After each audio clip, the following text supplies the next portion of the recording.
You're listening to the Business of Pharmacy podcast with me, your host, Mike Kelzer. Colleen, for those that haven't come across you online, introduce yourself and tell our listeners what we're talking about today.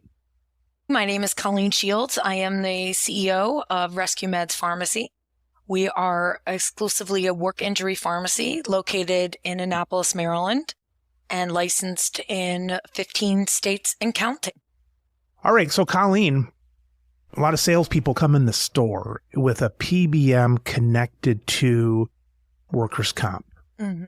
And these guys or gals, salespeople, and they come in and they say, use our workers' comp card, but we're going to take the profit because there's a certain amount that these claims have to pay. We're going to tell you we're going to make it really easy for you, while the whole time they're taking all the profit from us. Colleen, am I close on that, or am I just way off? You're 100% right. 100% right. I rarely hear that. Doesn't that feel good? My employees say, you're right, Mike, but they do that because I pay them. They never come out and say, you're 100% right. But I got that from you. So, Colleen, our listeners, they're mainly pharmacies. We know the whole vertical integration of the pharmacies, and we know that there's spread pricing and things like that. These salespeople that come in, they haven't opened up their own pharmacies saying that they're workers' comp pharmacies, are they? No, but what they do is they provide the patients these quote-unquote pharmacy cards, and they use deceptive language, and we believe unfair trade practices, to try to trick the patient into thinking they must use this pharmacy card. For the workers' comp. Correct. That's exactly what it is, because we know all the baloney that the PBMs do. And this is worse because it's trickery. It's worse than just having a card that somebody is incentivized and all that baloney. But it's even worse when you're injured and someone says, here's how you do it. And I should caveat that every state is different. Workers' compensation, you kind of have to go back to the beginning. And I'm sure your pharmacists are well aware, but I always like to remind people, workers' compensation was created 1904, back when there was no insurance. There was no health insurance. If you were rich, you had health care. If you were poor, you chopped your arm off. It was have a nice day. You went home and died. That's it. During the Industrial Revolution, obviously, there was a lot of push to try to make, for example, a 5-day work week even, and all these things. Workers' comp was created, called the grand bargain. And in its simplistic form, it's two things. It's very simple. It's lost wages and medical care. That's it. And it's almost the same as it was. Although there is some federal oversight, very narrowly relevant. This is decided state by state. And so subsequently, every state's laws are a little different. Obviously, some can be the same, but in some states, they can direct that care. Just so we're clear, in some states, they have the right. I would argue that anybody listening to this that's involved in any kind of PAC or any kind of legislative action, make as rigorous a plan as possible to prevent any state legislatures from enacting that language. When you say they can, that means it's legal for them to say, use this, but people still can go elsewhere? Or are you saying they mandate a certain way to do it? They mandate in some states. Gotcha. The federal government, in fact, federal workers' comp mandates the use of Optum. They mandate it. I have a lot of potential business down at the border, but we can't take it because we don't participate with Optum. It's not just that it's mandated if you're going to use the card. In other words, could somebody get out of that if they say, I'm going to pay and get reimbursed and the pharmacy is willing to do the paperwork and all that? Or is Optum PBM the only way that it can be built? Optum PBM is my understanding from my research. The way that this happened, it was written into their contracts. I wouldn't doubt that. Somebody did a very good sales job. Absolutely. I would question the legality of that. I'm a little bit surprised that there's not been a suit filed on behalf of National Association of Independent Pharmacists, or I don't know. So in some states, they mandate the whole thing. You must use Optum. In some states, very rare, but it's the biggest threat to anyone who's trying to take care of injured workers and injured workers in general, because then what happens, okay? Everyone's healed. No one needs medication. It's just not good. Because they're going to say, you don't need it anymore. You've got to be healed. So much time has passed, and obviously they don't want to pay. They don't want to pay more for it. So if they say you're healed, you're healed. That's right. And there's no alternative, and there's no competition. But in the vast majority of states, they do in fact have a choice, despite the trickery and despite these notices, which really are designed to deceive. It's across the board, Colleen, because we've got even a local parish in our area. All of the people from this parish, the priest and the teachers at the school and so on, they all get a letter that says, if you don't go mail order, your copay may quadruple this or that. The hinge word is may. That's not part of it. They just sent this out to scare people, and they say it may happen. So they're going to use any trick. And so in this case, they're giving people the paperwork, and they say, you got hurt. Here's who we use. It's got a picture of a person with a broken leg on in a wheelchair and all that kind of stuff. And people think, I can't go anywhere else. I can't go to my own pharmacy, and I can't do anything else because this must be where I have to go. But that's not the case. Yes. And it's interesting to me, being as I'm not a pharmacist, I'm a pharmacy owner. And I've been involved in a lot of different types of businesses and things. And normally pharmacists, you all go get a tremendous amount of school with a large student debt, and that's what you do for the whole time. I have a little bit of a different perspective, I think, because I've done other things too. And I can tell you that I would be putting these things on social media as an independent pharmacy organization that is supposed to be paying dues to and all those things, because it's deceptive. It's not right. I think a lot of pharmacists, we can see ourselves getting screwed by the PBMs. I'm glad for this episode, because I think a lot of pharmacists, the average pharmacist doesn't see a lot of workers' comp, and a lot of pharmacies just say no because they had to do it on a paper claim 15 years ago, and they got screwed out of $300 as the insurance didn't pay it, something like this.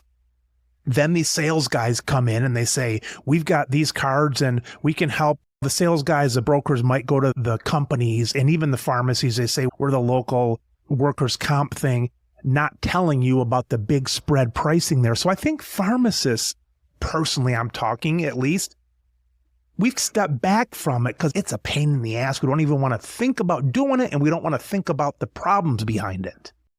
That's where I come in. What do you do, Colleen? How do you come in? So what we do is, I'm a pharmacy location, and we deliver and ship meds to all the states we're licensed in. And so when that prescription comes into us, we ship it. We fill it, provided it passes CRISP and all that other pharmacy stuff. But clean, good, we're good to go. It goes out. We're not looking for a pre-authorization. We're not looking for a guarantee. We're not collecting a credit card number. We might not even have a claim number. That medication goes out. Could be $500, could be $1,000. That medication's go. We hold that receivable and we know how to collect on it. Colleen, I imagine then the average pharmacy doesn't want to do that, number one. Number two, they don't want to get stung at the end by not getting paid. So I imagine there's got to be a little bit more profit in these claims than you're seeing in the average retail store for this. Mm-hmm. Yeah, because the reasoning is we don't participate in contracts. So because we are not reliant on our Medicare and Medicaid business, or we don't take GoodRx cards, and we don't do any of that. Yes. So we are not beholden to that contract. And outside of that, Colleen, aren't there certain laws that say that the workers' comp claims have to be reimbursed at a certain level? Yes. There's Every laws on state's that. different. They're all different. They're all different. And some states, it's mostly based on AWP, but in some states, it's AWP plus 20%. In some states, it's AWP plus 40%. Some states, it's AWP minus 20%. That's not a very good state to do business in. And in some states, the problem that I see is that they create reimbursements that are so out of whack, like NADAC or something, that you can't operate. It's elimination of competition. You might as well just be creating a situation where only the PBMs can survive. In our side of the business, Colleen, everybody who's listening to this is basically having to pay the PBMs for the honor of doing business for their patients. And it's why I get to be on here every week, because we get to bitch and complain about it and all that kind of stuff and hopefully find some solutions. Every pharmacist who heard those kind of numbers from you are angry right now, not at you. They're angry at the PBM for what they've done to us. I've got to think, all right, Colleen's making a lot on this, but she has niched herself for marketing and also for professional reasons into an area that you can't take every claim. And so you've got a lot of work to do to funnel that business to you. And if you've done that correctly, and when you do that correctly, you get paid for it. Well, there's that. There's this huge risk. I mean, I have cases where $30,000 outstanding receivable. I mean, but that's what I built my whole business on. And sometimes the cases are lost. Yeah. And then also we can have a compensable case. I have one guy, a PTSD case, and it was deemed compensable. And I think they paid $8. Compensable means that he won his case. He won the case. And we've gotten $8, and I think he's got like 16,000 outstanding. Now we got to hire lawyers. Now we got to go after that. There's a tremendous amount of work. This is not for the faint of heart. The faint of heart. That's another question then, Colleen. Some of these you take up your own legal proceedings, I imagine. Oh, yeah. I have a full-time lawyer on staff. Is he really on staff? You pay this person a ton of money. What would equate to, in many people's mind, a salary. And then I have a whole nother team that does loss mitigation on these cases. What does that mean? You have to analyze your risk, and you have to examine the case, and you have to understand what that case looks like, and you have to have a legal hat. And then I have a clinical team that's really understanding the nuts and bolts and what kind of evidence do we need. We understand that medication is related to the claim, but the insurance carrier doesn't. So what kind of documentation do we need to get to show that it is? So do some of these you reject before you fill them? Are there some that you say we can't do because this isn't clear enough that it's all the reasons you mentioned? The first script goes out by and large, unless it doesn't pass CRISPR. But I can't even think of a time that's ever happened. I think the only thing that's ever come up is, yeah, it's early. We're going to be sorry. You're going to have to wait 2 more days for that. So that first one goes out. And that's our value prop. We're going to take care of it. If your people refer me somebody that they can't take care of, they want to take care of, we don't solicit their commercial insurance. We're not trying to get those other meds with it. We just we stay in our lane. We stay in our lane strictly. We fill those meds. We get them out. Then we do a full unpack of that case. And we're looking for loss mitigation strategies to understand our risk and how bad it is. So by giving the first one, then that gives you like a 30-day buffer to decide on the next one, or maybe 15 days or something. Usually 30. Colleen, how long have you been doing this? How long has your pharmacy been open? RescueMeds since 2021. What was your proof of concept with this, with the big numbers and the risk and all that? Obviously, you can't just eyeball this with that kind of number. So how did you know this would work? With everything, there's a silver lining. And I was in sales for a long time. I worked for a company called Injured Workers Pharmacy, known as IWP, which is the largest work injury pharmacy in the space. And really, they taught me a lot. And I'm very grateful to my experience there. And I left there and I started a company called Public Safety RX, because particularly I am very enthusiastic about public safety. So police, fire, EMT, correctional. And my partners and I separated companies. They kept half and I took halves, kind of thing.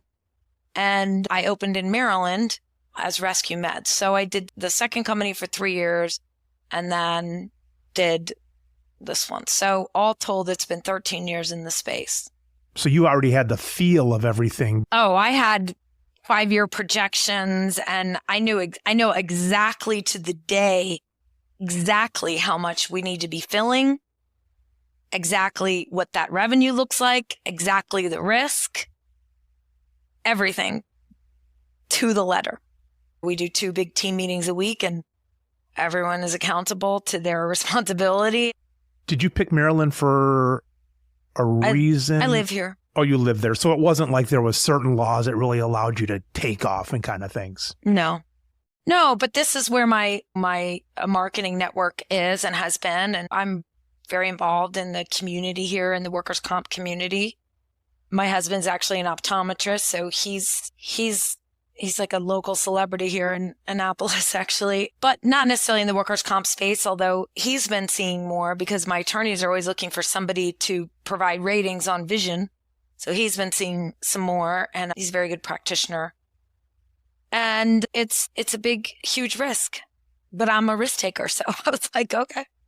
Colleen, when you think about things like a lawsuit going in here or a case going in here or waiting for something to happen or waiting for a big claim to see if it's going to come to fruition and all that kind of stuff, is all that risk spread out in your mind? In other words, is that just part of doing the business? Is there any of those that raise above that level? Like, Mike, whenever I have to deal with this or I'm waiting for this answer or something, do any of those get you under your skin more? Or do you just get used to being in the area?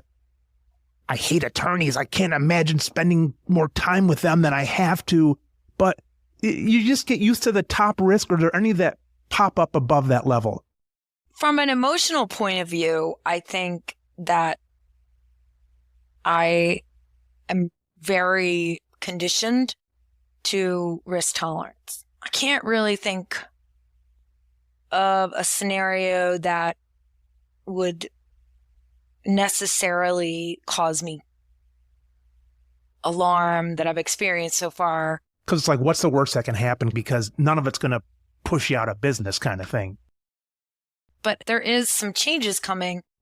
The Maryland Workers' Compensation Commission is attempting to create a new fee guide. That's a concern. I think there's a lot of people involved that don't know anything about pharmacy, and there's also a lot of insurance companies involved and not what we consider claimant-friendly companies. So that's a problem. That's really problematic. But like today, for example, I met with actually several important meetings today, but one of them was with the Maryland State Economic Development Committee. So I think that as long as there's like a fair fight, you know what I'm saying? As long as there's a fair fight, almost nothing bothers me. But I sense that things are set up so that we as pharmacy providers and we as advocates for the injured worker don't have a fair fight against some of the biggest billion-dollar companies in the world. And the people that are there to protect us, they're elected, they're appointed by the governor, don't recognize that. Geez, maybe we should listen to our constituency, or maybe we should be a little concerned about our people that put us here. That does really bother me a lot. And that should concern everyone, I think. And I personally feel like, for me, I feel a deep sense of obligation to this business, to my injured workers. We even started a foundation for them because we call them, we say, hey, we just want to let you know that your prescriptions are being delivered tomorrow between 12 and 2. And they're like, I don't know if I'm going to be here because my house is being foreclosed on and the sheriff is coming tomorrow. So we do have a foundation that just recently set up for that, to address those urgent financial needs, patients who are being really not treated well, but the system's not working for them. Colleen, out of your week, what is the hour of the week where you say, I got to do that. This is a pain in the ass this hour. Is there anything like that that you wake up on a certain day, maybe weekly, maybe monthly, where you say, this is a pain in the ass, this part of it? Oh, gosh, this happens so often. I'm not a math or science person, but I am knee deep in spreadsheets all the time and knee deep in with accountants and bookkeeping and data integration. It sounds like you'd have to do a lot of that, but that's a pain. What balances that with your joy of that? Success. Moving forward with the plans. Yeah, I set out a 5-year plan and I knew exactly what I wanted. I knew what I wanted to do and how I wanted to do it. And we had a down month in July. But other than that, we've been on track. As long as we're on track. How many people are in the company? How many full-time employees? 19. 19. I had a clue. I saw it on LinkedIn. There was like 12 people on LinkedIn in your company. So I knew it was somewhere in there. Break that down, Colleen, the 19 roughly. What do you got? A couple of this, a few of this. How does that break down? 5 billing people. We've got in marketing, we have 4. We have 1 technician, 3 pharmacists. We have 2 admin staff, float, implementers. And then I have off payroll, but provide services, bookkeeping and accounting and legal and all that stuff. Colleen, what % right now of your customers are in the area that you can use your own courier or they come in the store versus things that you're actually using the mail, FedEx, to send out further? Probably 80% is in Maryland. The area. I don't know if I'm necessarily delivering that. We have a couple routes that we do. It's generally within a 60-mile radius, but we deliver all over Maryland. We dispense to patients all over Maryland, but so I don't know what percentage of them are actually through the delivery drivers. We have 3 delivery drivers. What % are actually coming into the store? Any or some? Less than a half.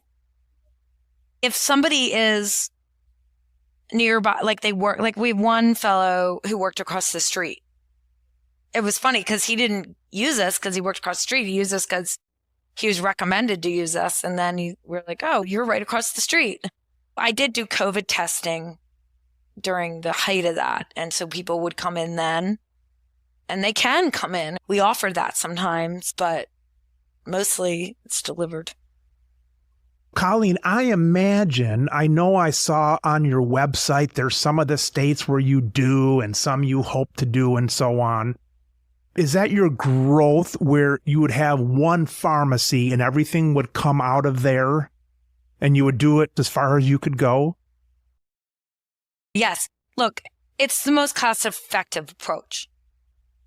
I'm open to always other ideas and things like that. But look, there's a lot of business to be had in a lot of different places. Imagine if you opened up something outside of an Amazon warehouse, I don't know, or something with significant amount of injuries. It might make sense, but then you have to relicense a whole nother facility. It's reinspect. I mean, it's just, ugh. A pharmacy like yours, your game plan, you have to funnel it into you because you're specialized. Yes. We're not like, oh, foot traffic. Colleen, how close, let's say that you had to only pull from a certain area, where do you think, I'm just going to say like a break-even point kind of thing, where do you think you could remain in business with at least some profit if you had to pull back? In other words, you couldn't survive as a business if you were only able to pull customers from your block. And you probably can't do it with 10 miles. Not that you want to, but how close could you be to make it work? I don't know about me, maybe 80 miles or something. But for your listener, they'd have to understand how much workers' comp business is in that. How many injuries do you have in that area? And these are available. You can find this data on workers' comp websites of each state. They are required to publish data. So yours might be 80 miles, but if you're in the middle of Wyoming, it might be different. Exactly. Or if you're in New York City, it's going to be different. Exactly. And then not only that, you have to have favorable laws in the state that actually care about the injured worker. But I would say in terms of just the semantics of it, Philadelphia probably could survive with Philadelphia because it's heavily populated. It's got a significant amount of construction work and other work of that nature that's very dangerous. I don't think that I would do anything unless I knew exactly what that return looked like. I think that would be a mistake. For example, like there are some areas where filing a claim, there's certain shame attached to it. Workers are supposed to be tough. Look, there's shame, there's bullying, there's a sense that malingerer, there's a really big fallacy out there that injured workers are faking or something. And not to say there's nobody that takes advantage of the system, but really, I saw that 11% of all fraud is among insurance carriers. And less than 2 is patients, injured workers. So it's just very difficult. How far could your business go out right now and do okay? Still survive? Yeah, still survive. I guess 90 miles. 90, 100 miles, something like that. It'd be a significantly different business. How many percent are you going past 90 miles right now? Like maybe 20. But a lot of that has to do with the age of my company. You start here and you go and and like, you know, my rep and myself, we can only get to so many events over a period of time. And as we continue to grow and continue to go to these, then your circle expands and you keep going like that. What's your dream, Colleen, when you started this? I know it's making some dough and I know it's helping the injured and so on. But as far as reach, what were some of the things that you thought about that you'd say, I never really pictured much more than this? So interesting because I am not really the type of person that can answer that. I think every goal I have is set to the immediate. So like today, when I'm finished with you, I'll get on my computer and see how many scripts we did. The end of the week, I'll analyze how many scripts we did. The end of the month, and I look at it like really small bite size. And then the end of the quarter, and then the end of the year, and then the phase, there's different phases and a plan. And then did I get to that phase? So everyone I get really excited about. Oh, I got my first 100 patients. Now I got my first 1,000 patients. So if you ask me, what is the end? What does the last month of the 5-year plan look like? I wouldn't know the answer. I have to look it up. I just know what this month looks like. I know we got to get to, you know what I mean? And if you don't want to grow too fast, you want to have excellent service, you want to have the most premium service available. If you screw it up, you're really in trouble.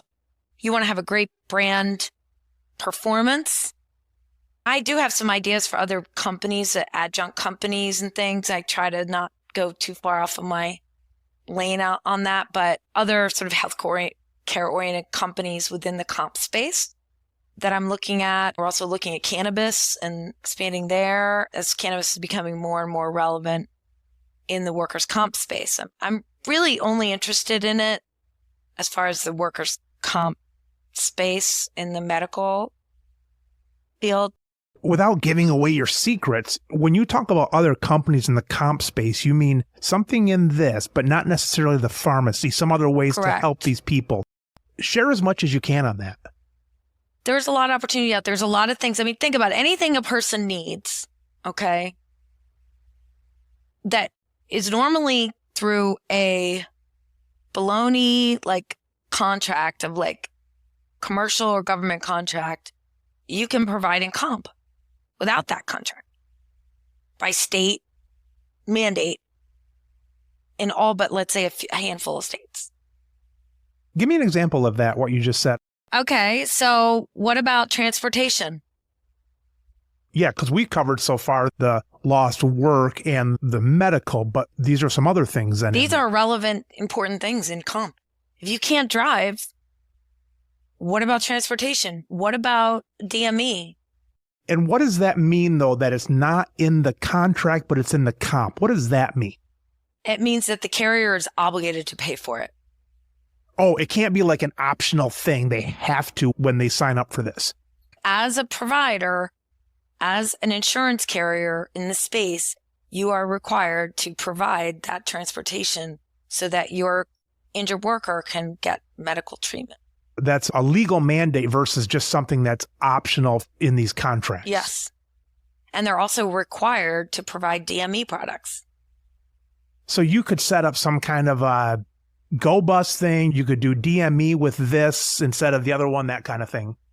They're also required to provide dental stuff. They're required to provide vision aids, prosthetics. And then you have other things. You have imaging. Then you've got surgery. You've got medical office visits. Then you've got depositions. You've got IMEs, right? Independent medical evaluations. You've got ratings. So they rate your case. Interesting story, I'll tell you, actually. The Spanish pirates created this originally. Workers' comp. Funny story. If you lost a ring finger versus losing a thumb, they pay you X number of shillings, whatever it was, pieces of gold. If you lost your hand from here down, you get Y number of pieces of gold. If you lost from here down, so this is the original system of ratings. We're going to rate how bad it is in the level of loss.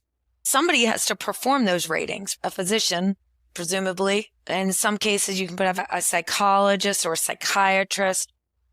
These are all opportunities. I think, too, would be really fun to do would be, I don't know if you've watched what's going on in England with regard to pharmacists, but pharmacists can prescribe their own meds. Why is that? Because they're doctors of pharmacy. Duh! You know what I mean? They know more about pharmacology than a physician. You know what I'm saying? So it would be really fun to be on top of that wave too somehow.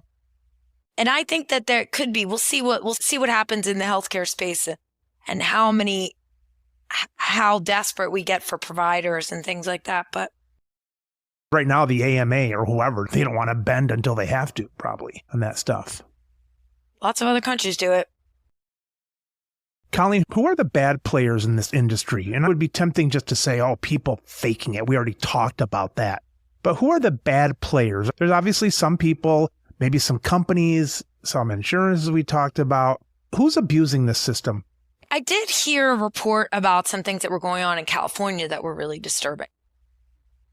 Like people, I heard a story once, I don't know, it was an NPR or something, but these family members would go work for the same employer and then suddenly, quote, everyone would get injured. But I don't think it's good to propagate that. I've only personally come across that experience once ever.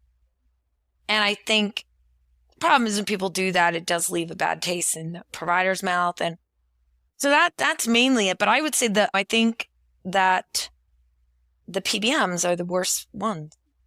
Because what they do is they cloak themselves in this concept that we're saving money for the taxpayer. And it's all totally absolute nonsense. I mean, they literally have 5 streams of income on a single patient. And no transparency. And I'm sure you guys talk about it all the time. And it's just nutty. Colleen, you wake up tomorrow and you're not allowed to be in the medical space, let's say, but you've got these skills and talents. And somebody says you've got to start a business. What space are you going to outside of medical? Outside of comp also? It's a very good question. Gosh, the first thing that comes to my mind is go back to acting, but I was an actress originally. You were? Mm-hmm. What stuff did you like? Shakespeare. Oh, a thespian. Wow. I know. Gosh, that's such a good question. Real estate investing, probably. Real estate investing. Real estate investing. I love business building. I love working with people to get them in their light and get them to see themselves as with their talent and skill set and moving them along. How long have you been in the top leadership role with your earlier companies you were with? Were you in a CEO role at all? Because it seems to fit your personality, and it seems like if you weren't in this role, it wouldn't quite fit. So You're such a smart guy. When did you finally get into this? When I was at IWP, I have to say that I became very disenchanted because I felt that I was using 1/10 of my talent and skill set, and it was really very frustrating for me. And so my last role before starting RescueMeds with Public Safety RX, I was CEO, then I had investors step in, and I was co-president. It was challenging, had its challenges, and thus I'm here. You can let your imagination run wild with that, but it was the best thing. And I'm extremely grateful that there were a few people there that really taught me quite a bit in terms of numbers and planning and implementing and leading. And it was a nice learning transition for me because I shared the risk, like even to my chagrin. Okay. I shared that risk. So what a perfect learning time to share the risk. Now, we absolutely killed it. We were incredibly successful, and the plan that I had originally put in place worked. And so that was my learning ground, and now it's all my risk.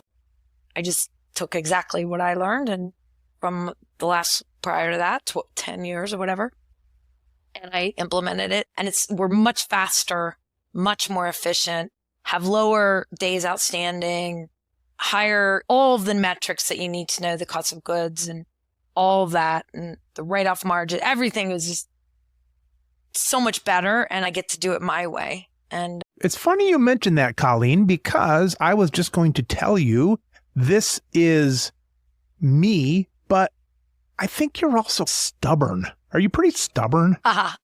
In a good way. I am, but I'm actually oddly flexible on a lot of things. What are you flexible in? And what are you stubborn in?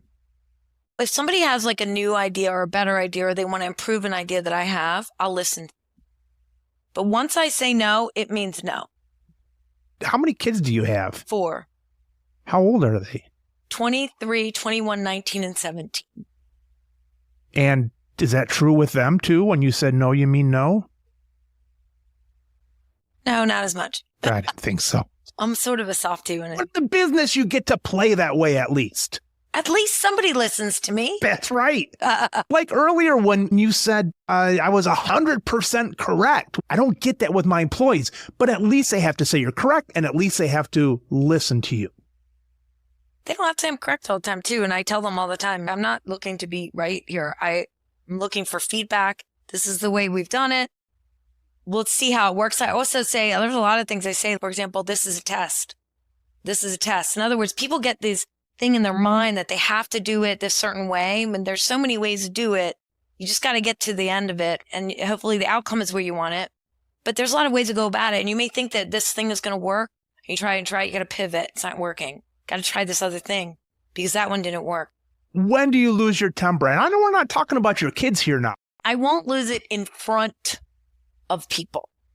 But if somebody does not take my direction as explicitly stated on something that's extremely important, that they know this much about, and I know this much about, and I'm just like, do X, and it's really important that you do X, and they don't do it. George is my husband's like, why are you yelling at me? I'm not yelling at you. I'm just yelling. It gets your dander up, but you do it, you blow off the steam a little bit and then approach it, compose. And think. You're supposed to let your frontal cortex catch up from your lizard brain down there. Base self, yeah. Yeah. That's a good point. It's not always easy, of course, but that's certainly, I try to keep my cool. I'm better now than I used to be. I've always thought maybe the worst of a situation. I'm a little bit better now. The worst. If I had a chance to think, why did someone do this? I would often think they did it for the worst reason. That's all pharmacists. But I wouldn't approach it that way. I would approach it in a more thoughtful manner once my frontal cortex caught up. But I guess it prepared me for the worst situation of them being disrespectful or something. I could prepare myself. It was inside of me if I needed it, because that thought already crossed me, but I didn't show that. But what do you mean by pharmacists, Colleen? Is that how pharmacists are? Yes. Everyone's a drug seeker. I'm like, okay, let's just settle down and unpack it. I was going to say that because I've got someone close to me, a family member, not direct family, but close. And if it wasn't for a guy like that, where I knew his whole history of what his neck problem was from being in a certain construction business and stuff, I've been following his neck problem for 20 years since I met him. If it wasn't for someone like that, I would think everyone was a drug addict. And if it wasn't for someone like so-and-so, I would think every workman's comp was a lazy ass this and that. And I can't help it. It's like in my radar. You guys are trained like that at school, I think. How? To look for cheaters? To think everything is the worst, because the board of pharmacy will think everything is the worst first. And then, so you have to presume everything is the worst until you know it's not. It's crazy if you think about this. Think about this for a second. You have doctors self-dispensing out of their offices. Now, who is doing that? Is a pharmacist in there doing that? No. Is a pharmacy technician in there doing that? No, they're not. Do they have a high school diploma? Are they vetted? Is there a background check? Have they been urine tested? Like, why this double standard? It just makes me nuts. You said what gets me fired up? This gets me fired up. Physicians are trained, and almost all professions are trained, where you have to make a decision, and sometimes it's wrong, but you're making a decision. Pharmacists, though, how traditionally it's been, and I know these things are changing, you don't really make the decision. It's all based on whether it's correct. It's got to be 100% correct. And you're never really putting yourself out there to make mistakes. Physicians make mistakes and everybody makes mistakes, but pharmacists don't make mistakes. And so it's almost like you're the best if you don't make the mistake, but you never even try something that can make a mistake. The way that I look at it and what I tell my people that I speak to in my world, that I call on and I market to, is that we have the highest level clinical team available in the marketplace, bar none. And I can say that with total confidence for the state of Maryland as a workers' comp pharmacy. Okay. And then I say, have you called CVS lately? How long did you wait on the phone? Did you actually get to speak to a pharmacist? I mean, people go crazy about CVS. Look, it's not you guys. It's not the pharmacists out there, the CVS pharmacists. It's the people that are demanding on, by the way, your license. So what I say is to the people I call on is that we have such an incredible clinical staff. And what you don't understand is that the pharmacist and the doctor share the responsibility for that patient. They have a shared responsibility. So we look very closely at our prescriptions and we collaborate and coordinate care in a way that it's just simply not seen in the marketplace. And it's not because pharmacists don't care. It's because they're overworked. And they just simply don't have the time to sit there and scrutinize and say, why are there 3 NSAIDs on this? And we do. I'm the first one to say for years, we don't want to do mail order and this and that, and it's better to talk to a pharmacist. Like, yeah, it is, if you're comparing it to standard mail order. But once you get into things that are specialized and deeper, does it matter if I'm standing next to you or I'm on a screen with you across the United States? That's the form, but the function, what's happening, that is important. The financial investment into the expertise of pharmacists, I think, has been underrated, and it should no longer be. This is a doctor of pharmacy. I say that. I put it on all the stuff that my pharmacists wear, the name tags and stuff. I make sure that it's on there for them, and he or she shall be respected that way. And trust me, they know a lot more about pharmacology than this physician right here, but they're going to collaborate with them. Okay. And you're going to listen to my pharmacist. You know what I mean? I wish that more pharmacy organizations would push that kind of thing, because I think that community pharmacies are sometimes the only link people have. And I think that the question is, like, how do you utilize your expertise, your education, and your knowledge in a way that maximizes your benefit to the world? You can do that on the phone. You can do that on Zoom. You can do that in person, but how? My thought is that we've got some pharmacists that are way overtrained and some that are properly trained, but I think most are way overtrained. And I think the industry, the profession, it was sometimes a fast one. They pulled on people. It pulled on students. It's like, we don't think that this profession does enough, so we're going to train you more instead of using what you know and try to get paid for that. It was more like, we're going to try to make you more attractive to the community, but you're already attractive with even a smaller degree. I would 100% agree with you, because I think that they put the cart before the horse. Exactly. I love the knowledge, but then they should be able to write. They should be able to have more say. Maybe I think it's a risk adverse. If we pull pharmacists, put them on a Myers-Briggs scale or a Clinton survey scale, I think that most pharmacists are pretty risk adverse, very exacting, very detail oriented. So maybe they wouldn't even want to be pharmacists anymore. Do you think that's a combination of nature and nurture kind of thing? Like, some of those people went into it, but then it also trained them more to do that. And people that were maybe not as risk adverse, maybe never even went into it. Yeah. I think that the concept that, like, I'll give you an example. When they did our inspection, the Board of Pharmacy did our inspection. God love you all my Maryland Board of Pharmacy people. You're so great. But just tell you one inane thing. They told me what to expect, but when they were like, everybody gets tripped up on the security system. No problem. Just like, so they tripped it on purpose, of course, to test it. And then they wanted to see a printout from the security company that's monitoring it, sent to us in real time to show that it was tripped. Okay. So we did that for 45 minutes. She didn't like the way it looked. She said it looked different than the inspector. It appeared different than other security companies' printout looked. My point is, that is a top-down thing. I'm sure that this girl didn't initially, like, somebody's been browbeat somewhere to actually be caught up on this. Yeah. Do you know what I mean? Like, what kind of beatings took place to get someone to be like that? Exactly. Colleen, my wife and I wanted a big TV for our fireplace at our cottage.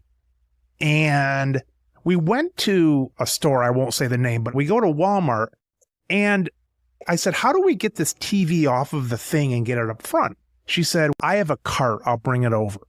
So she's like 17 or 18. So she brings this cart over, and there's 6 boxes on the cart, empty boxes. Okay. She takes the first box up, slice, fold, flatten, puts it in a file in the box on the floor, picks up the next box, slice. She's breaking down these boxes as we're waiting for this TV. And I joked to my wife, I said, it's not her. It's whoever chewed her out last time for leaving boxes in that area. Exactly. So it's always that. It's who got chewed out by whom. Who's doing the beatings? So I just think there should be some logic, and there should be room for logic in this space. Isn't that ironic that they're bringing their honesty into the discussion when the whole thing is to catch thieves that are breaking into a pharmacy. It's like they're looking at the wrong end. Yeah, it's super bizarre. It's just shocking to me that this is accepted at all, that this kind of thing, like I'm coming in as an outsider in. That's how I see it. And I see this stuff and I see where pharmacists lose their mind on a particular thing. I'm like, this isn't logical. You understand this is not logic. Like, it's going to be okay. And here's a problem too, is when I was out of the pharmacy for a while, I was out a few years before COVID. And so I put one of my pharmacists as a pharmacist in charge. And the problem putting her in charge without having really a financial association, because she was really in charge of the professional rules and things like that. She didn't have money in her mind or efficiency really in her mind. So we would have people waiting for an ungodly long amount of time to get the controlled drugs. So they could count them this many times and then put this in a column and then subtract this and then do all that. And I really didn't blame her. If I was in her position and if there was no connection to finance and I was going to get my ass chewed out or my license is on the line for not doing this correctly, I'm going to double and triple check because there's no association. There's no association of efficiency. It's bureaucracy at its finest. Golly, Colleen, thanks for joining us. And you're a sitting duck for me because I always try to put our guests in a good light. And I thought you were on the side of the pharmacy versus one of these creepy guys that comes in and tries to sell these comp plans to everybody. And I'm glad you're on the light side instead of the dark side. But it was really interesting getting into the middle of that. It's been fun, and I appreciate you having me. And I really want the best for everyone out there. I want the best for your listeners and yourself. And I think there's a lot of ways that we can do this. And I think it's great that you're helping other pharmacies and pharmacists get there. It's really generous of you. Colleen, how do they find you online? RescueMeds.com. All right, Colleen, keep it going. Thanks again. Thank you so much.